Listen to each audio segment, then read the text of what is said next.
Fala, galera, tudo bem com vocês? Tudo tranquilo? Tudo numa boa? Espero que sim, espero que todos estejam bem, se cuidando, lavando bem as mãos, evitando o máximo aí sair de casa, quem não pode, né, esteja tomando aí os devidos cuidados para evitar propagar, né, o Covid aí, certo? Espero que psicologicamente todos estejam bem também, né? E bora para a nossa quarta aulinha aí, que é a nossa aula sobre cultura e interação social, né? A gente vai dar a nossa grande pergunta, o que é cultura? Né? O que é cultura? Aqui até um dos livros aí de Sociologia da Federal é do Laraia, e que é lá, o Cultura, um conceito antropológico, consta lá na nossa página do Instagram, do curso, o resumo, né, um fichamentozinho lá sobre o texto que eles pedem, certo? Que é a parte 2 aí do livro. Então vamos nessa. E como todo ano, né, nós temos uma paródia. Ano passado fizemos aí a paródia da Ludmilla, né? Cheguei chegando e aprovando a turmatura. E a concorrência, o que eu quero mais é que se explora, porque minha vaga já tá garantida. E realmente, nossos alunos com maestria garantiram a sua vaga aí na UFPR ou em outras universidades, né? E esse ano eu bolei uma paródia pensando numa dupla aí do funk dos anos 90 e 2000, aí, que é o Claudinho Bochecha, né? O Bochecha ainda continua nativo e tal, é uma referência aí ainda musical. Daquela música Só Love, né? Só Love, Só Love, Só Love, Só Love, Só Love, Só Love, Só Love, Só Love, enfim. E ficou mais ou menos assim, né? Para grudar, né? Na sua cabecinha, e para você não esquecer que a aprovação vem e para você jamais deixar de estudar, né? Vamos lá. 1, 2, 3, 4. UFPR, UFPR, UFPR, PR, PR, PR. UFPR, UFPR, UFPR, PR, PR, PR. Quero no banho de lama me atracar com gosto, corpo, alma e coração. Venero demais o seu saber, estudo pro vestibular já pensando na aprovação. UFPR, UFPR, UFPR, PR, PR, PR. UFPR, UFPR, UFPR, PR, PR, PR. Galera, e aí? Muito bom, né, velho? Muito bom. Então, espero que grude essa música na cabeça de vocês e lembrem que a aprovação vem, né? A gente só não pode parar de estudar, certo? E aproveitando esse embalo musical, essa relação aí de tudo, do que é cultura e que é tudo aquilo que basicamente o ser humano produziu no decorrer da história, digo, eu e você produzimos cultura, nossos antepassados produziram cultura, e se a gente olhar historicamente, o ser humano, tudo aquilo que nós temos hoje faz parte de um processo de uma produção cultural, certo? Seja material, seja imaterial, né? Que logo também nós veremos que é cultura material e imaterial. E a gente aqui se limita também à questão humana, né? Onde outras áreas das ciências também trazem a ideia de que outros seres vivos, né? Outros animais também produzem cultura, certo? Nós aqui nos limitaremos às questões humanas. E já que a gente falou de música, né? Nos deparamos normalmente, né, com aquela máxima solta por algumas pessoas que determinado tipo de música não tem cultura, né? Sobre o olhar preconceituoso da origem de onde foi produzida aquela música, por exemplo. Né? E a gente sabe que isso não é verdade, porque lembra que tudo aquilo que nós produzimos é cultura, né? Independente se você gosta ou não. Gosto é uma coisa, se é cultura ou não é totalmente diferente, né? Porque tudo aquilo que produzimos é cultura. Voltamos a essa premissa, né? Logo, se você gosta ou não, daí já é uma questão de valor que você dá para aquilo, certo? E a gente pode alavancar aí, né, por uma ideia social, de sociedade, quando a gente relaciona o conceito de etnocentrismo. Quando eu tenho o princípio de que a minha perspectiva o meu olhar de mundo é superior aos demais. Isso a gente vai observar aí no decorrer da história, certo? Então, o etnocentrismo a gente pode observar, né, lá na antiguidade, como por exemplo os povos bárbaros, né, que eram determinados como bárbaros por quem? Pelos gregos, né? Nossa cultura é totalmente influenciada por essa perspectiva ocidental, né? E tudo aquilo que saia desse prisma ocidental, desse ambiente grego, latino, né, romano, ele vai ele parte para uma ideia de barbárie, né? Ou de incivilizado posterior aí, a gente já vai explicar. E, por exemplo, quando a gente vê lá cidades e estados gregas, né, o modelo social, o modelo político, a filosofia vem desses locais. E quanto mais para a Ásia você vai entrando, mais bárbaros eles são, porque eles não compreendem essa vida na polis, né? Ou se você olhar mais para cima no mapa, mais ao norte ali da Grécia, você tem a Macedônia, que também, mesmo depois absorvendo a Grécia, né, ao seu império, o Alexandre, você tem uma ideia que também eles eram bárbaros para os gregos.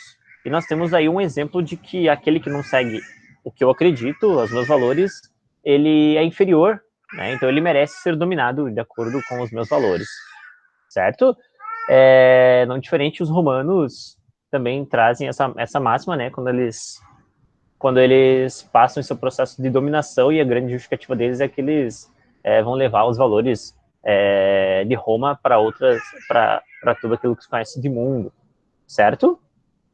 E a gente vê já essa perspectiva etnocêntrica, né? Etnocêntrica de que você tem uma referência e você desrespeita outros valores, partindo do seu princípio como valor universal, valor, muitas vezes há uma relação até divina de tentar justificar que aquela questão do escolhido, né? Nós fomos escolhidos pelos deuses a dominar o mundo, né? Enfim, e a gente não se limita também a ideia somente aos gregos, aos romanos, a gente tem essa ideia também nos povos originários aqui da América, né? Também tem essa perspectiva religiosa de que eles são os escolhidos e tal. Acho que quase todas as relações religiosas trazem essa ideia de que aquela cultura é escolhida e tal. Mas a gente vê com grande evidência, principalmente a questão romana e grega, porque é o que dá norte à nossa cultura hoje. Então a gente tem que olhar lá para a palavra, a gente vai lá no dicionário e a gente tem uma relação de que cultura é a ideia de cultivar, né, de cultivo de plantas, de você plantar, colher. Se você não cultiva, se não cuida, você não tem lá, né, o seu alimento. Então ele vem dessa perspectiva de cultivar, certo? Não diferente, ele é derivado da palavra colere, que também significa cultivar ou cultuar, né, que é a ideia do culto, né, a ideia de elevar. E tem uma terceira perspectiva que dá a origem da palavra puericultura, que é criar, cuidar de uma criança para que chegue virtuosa e moralmente apta à sua vida adulta. A gente pode ver isso, que é bem interessante na medicina, né, principalmente na pediatria, que existe uma área que é específica da puericultura, onde desde o período da gestação até uma determinada idade da criança, há um acompanhamento constante para ver como está o desenvolvimento dessa criança, né? Para acompanhar de perto as questões físicas, fisiológicas, aí, de saúde da criança. E veja, é uma relação bem interessante essas palavras, tanto a relação da medicina como a questão realmente cultural, de que a ideia de cultura é você passar valores para que essa criança se torne alguém bom de acordo com aquele meio que ela vive, né? Tranquilo? Espero que sim. Qualquer dúvida, mandem lá que a gente tenta responder o quanto antes. Ainda na antiguidade, nós temos o Cícero, né, que foi cônsul em Roma. Né, ele foi cônsul durante a República Romana, e também ele talvez seja uma das grandes referências filosóficas de Roma, né? Ele traz a ideia da cultura anime, ou cultura de espírito, que tem muita relação lá com a ideia de cultivar, né, Assim como você cultiva a terra para que ela gere frutos, a gente tem que cultivar a alma, se cultivar para poder viver de forma coletiva, né? A gente se espelha nos bons valores dos outros para que a gente possa também viver de forma coletiva. E, basicamente, né, a preocupação dele é o interior humano e da compreensão da sua própria autoexistência, né? Foi até redundante aqui o que eu falei. E esse trabalho interior, né, seria alcançado quando o indivíduo se espelhasse em comportamento de outros, tal como exercitando suas aptidões à arte e à retórica. Veja que ele tem uma influência aí muito política, claro, ele era cônsul em Roma, ele foi cônsul em Roma, e ele tem essa influência, né, da retórica vinda também lá dos gregos, certo? Claro, a política romana tem toda uma relação, influência cultural grega, certo? Lá das cidades-estados gregas. Tranquilo? Beleza? Espero que sim, espero que tenha ficado claro aí qualquer coisa. Novamente, vocês podem perguntar de alguma forma que a gente tenta responder para vocês. E nós temos uma relação aqui da cultura, né, na história no período moderno e contemporâneo, né? Primeiro a gente vai aí para a história moderna, a gente lembra ali das grandes navegações, né? Renascimento, e a gente tem uma relação de desenvolvimento científico, né? E de dominação territorial, sob a justificativa do quê? De que eu sou civilizado, de que quem eu domino é incivilizado, e eu levo a minha cultura para esses povos, certo? A gente tem essa relação, novamente, de superioridade, né? Por exemplo, no período das grandes navegações, a gente vê lá quando os portugueses, né, para chegar nas Índias, fazem o périplo africano,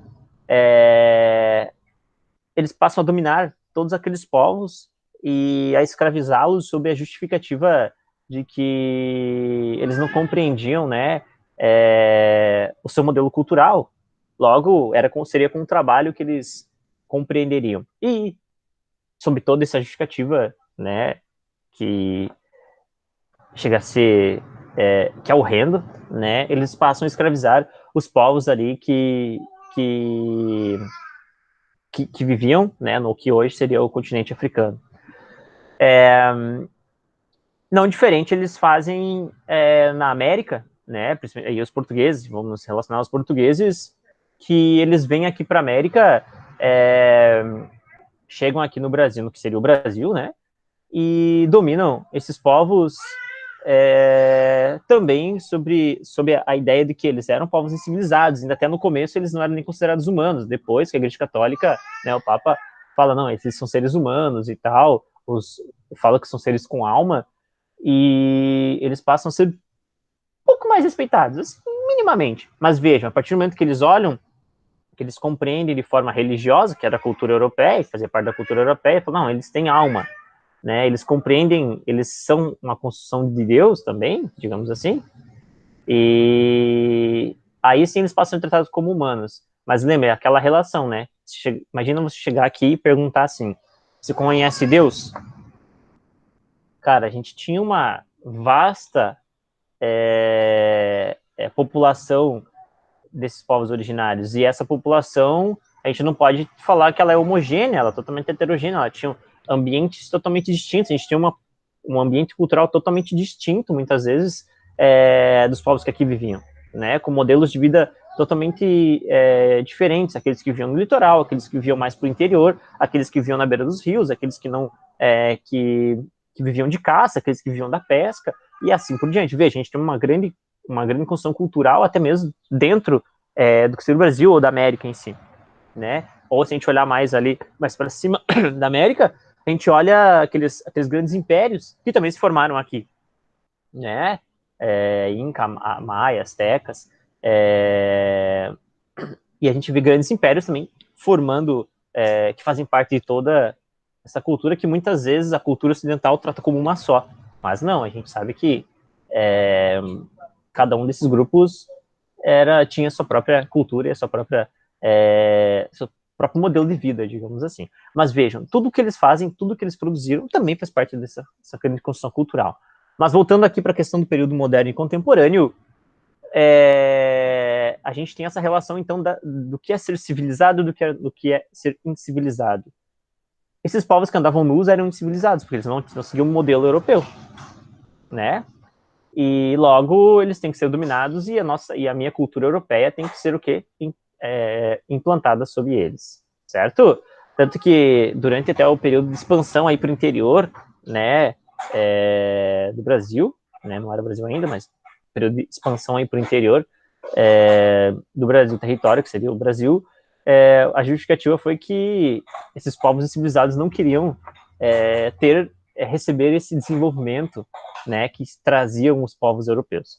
E outro exemplo também, né, que é válido dar que o português chegou aqui, já pensou ele chegar aqui e coloca ele no meio da mata, ele morreria. Então a gente tem um processo de relação, de interação social, primeiro de ganhar confiança desses povos aqui, para depois dominá-los.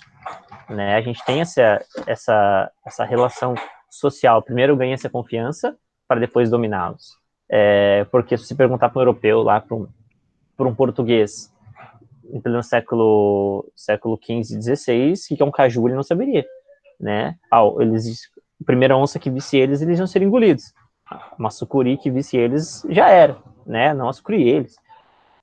Logo, eles tiveram que compreender também a cultura desses povos originários, como eles vinham aqui para poder dominá-los, certo? Também a ideia de cultura tem estratégias de guerra e tal, e combate. Beleza? Tranquilo? Então a gente tem esse período moderno aí, né, que tem essa relação de avanço tecnológico, de expansão territorial, né, dominação de outros povos, que historicamente sempre foi assim, né, mas a gente tem essa relação aí. E no período contemporâneo, né, aí século XVIII, XIX, XX, a gente tem uma relação já, né, com as humanidades, né, uma relação científica, primeiro também ressaltando os povos com mais cultura e menos cultura, né, muitas vezes está relacionado lá com até o processo positivista, alguns relacionam, varia aí de pensador para pensador que faz essa crítica ou não, ou se apropriam dessa ideia para tentar justificar uma relação de superioridade cultural ou não, né, lembre que o positivismo ele traz as etapas lá, né, teológico, metafísico e positivo, e onde eles falam, essa sociedade já está quase no modelo positivo, que seria a europeia, e aquelas outras sociedades, por exemplo, os povos lá na América, eles ainda estão no processo teológico, né, veja, a gente tem uma relação também de definir, então nós somos superiores a eles, veja, a gente entra numa questão científica para tentar explicar também esse processo cultural, né, a gente sabe que isso, né, cada ambiente geográfico, cada momento histórico, cada grupo social tem o seu processo de formação cultural. E não tem como eu mensurar a cultura desses povos. Tranquilo? Beleza? Então tá. Então, galera, espero que tenha ficado claro aqui, espero que tenha ficado tranquilo para vocês. E nós vamos para a nossa perguntinha lá, né? Parecer do CNE-CP número 3 de 2004, que institui as diretrizes curriculares nacionais para a educação, para as relações étnico-raciais e para o ensino de história e cultura afro-brasileira e africana. Procura-se oferecer uma resposta, entre outras, na área da educação, à demanda da população afrodescendente no sentido de políticas de ações afirmativas. Propõe a divulgação e a produção de conhecimentos, a formação de atitudes, posturas que eduquem cidadãos orgulhosos do seu pensamento étnico-racial.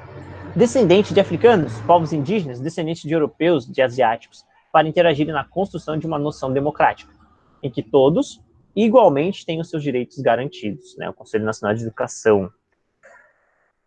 E a orientação adotada por este parecer fundamenta uma política pública e associa o princípio da inclusão social à prática de valorizações da identidade identitária, medidas de compensação econômica, disposição de liberdade de expressão, estratégia de qualificação profissional, instrumentos de modernização jurídica.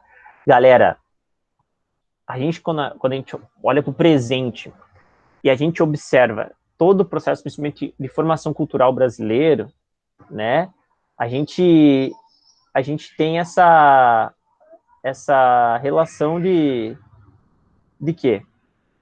De vários povos formando o Brasil, de vários povos que dão origem ao que é ser o brasileiro.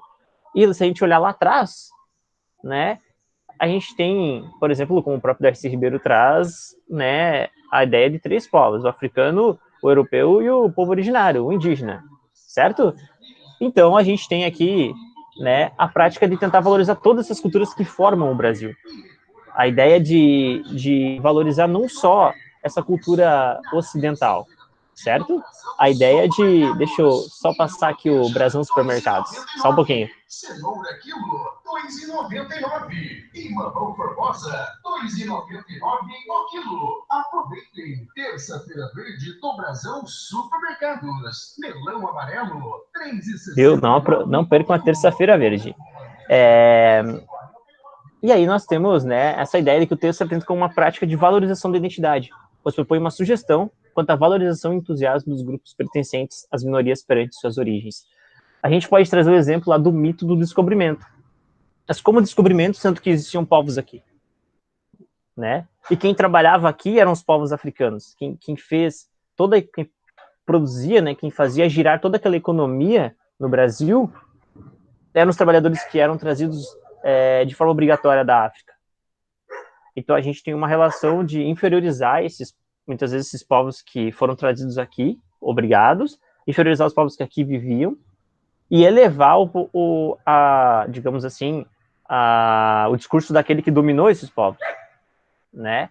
Então essa proposta da questão é realmente a ideia de a gente compreender que aquela proposta ali, né, que nós lemos, é de valorização da identidade, né? Não só também do pensamento ocidental em si, do europeu, mas daqueles todos, né, que formam o que é o Brasil. Não, também, posterior, nós temos vários povos que vêm, né, que migram para o Brasil, aí, né, de todos os lugares do mundo. Tranquilo? Beleza? Galera, então, muito obrigado.